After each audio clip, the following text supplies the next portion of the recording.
Yesterday, we talked about radical Republican Congresswoman Marjorie Taylor Greene being banned from Twitter for her fifth strike spreading disinformation.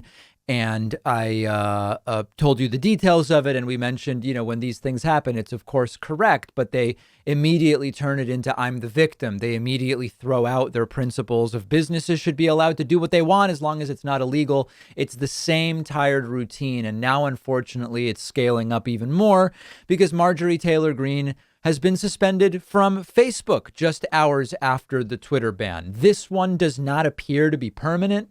The Congresswoman claimed data showed the COVID-19 vaccine was unsafe. Marjorie Taylor Greene, the right-wing Congresswoman famous for her support of conspiracy theories about the 2020 election, COVID-19, and other issues, has been temporarily suspended from Facebook hours after being banned permanently from Twitter. The Congresswoman confirmed her suspension in a Telegram post, calling the company's decision beyond censorship of free speech. Beyond censorship of speech. Her suspension appeared to result from the same post that got her a final fifth strike from Twitter, which led to her account's deactivation. A post claiming that vaccine injury and death reports gathered by a reporting service operated by the FDA proved that the government was ignoring large numbers of deaths resulting from the vaccine. Now, that's untrue, of course. In reality, the data used by the Congresswoman contained anecdotal reports unverified by the FDA. Clinical trials have shown the vaccine can have mild side effects and a handful of serious side effects that are much rarer.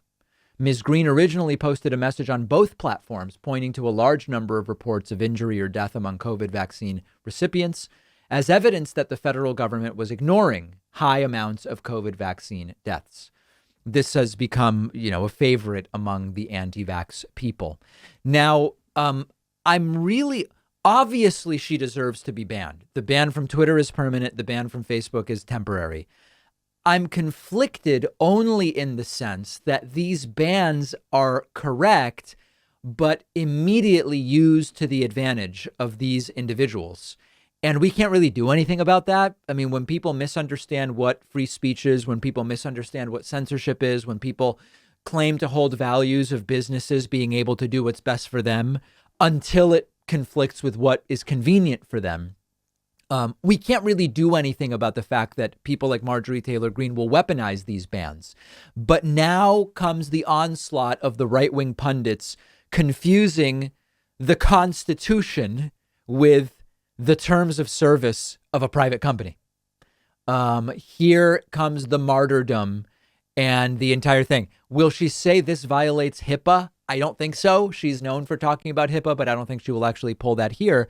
But this all plays into the narrative. And for all we know, some of these people, maybe Marjorie Taylor Greene, are deliberately breaching what at this point they have to know are the terms of service of these companies in order to get banned, in order to claim that they are being censored to their base so that they will raise money. It is, after all, an election year now in 2022. Obviously, Marjorie Taylor Greene and her ilk deserve to be banned from these platforms. I'm not contesting that at all. But they have started to use these bans almost like Purple Hearts in the culture war. She was banned from Twitter. It's the equivalent of I went and I fought for my country, in this case her side, by tweeting disinformation, and they banned me. And the ban is held up almost like a Purple Heart medal in their mind. They love being what they call persecuted, and they immediately start fundraising off of it. And it is, after all, 10 months until Marjorie Taylor Greene's reelection election. And it is, I'm not saying don't ban them. I'm merely reminding everybody about the ways in which they will immediately try to benefit from those bans. And Marjorie Taylor Greene, in all likelihood, is going to sail to re-election easily. We'll look at some of those poll numbers for her on Friday. It's not going to make a difference in that sense, but they see these as worthy injuries sustained in fighting the culture war that they have created. One other really funny thing is Facebook has been like a primary source of, not, I don't want to say source.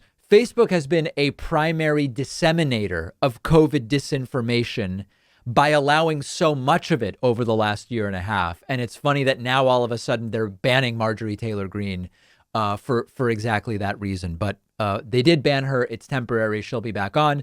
But I expect the fundraising emails to go out very, very soon saying they banned me. Give me money so I can fight for you and medical freedom and all this different stuff.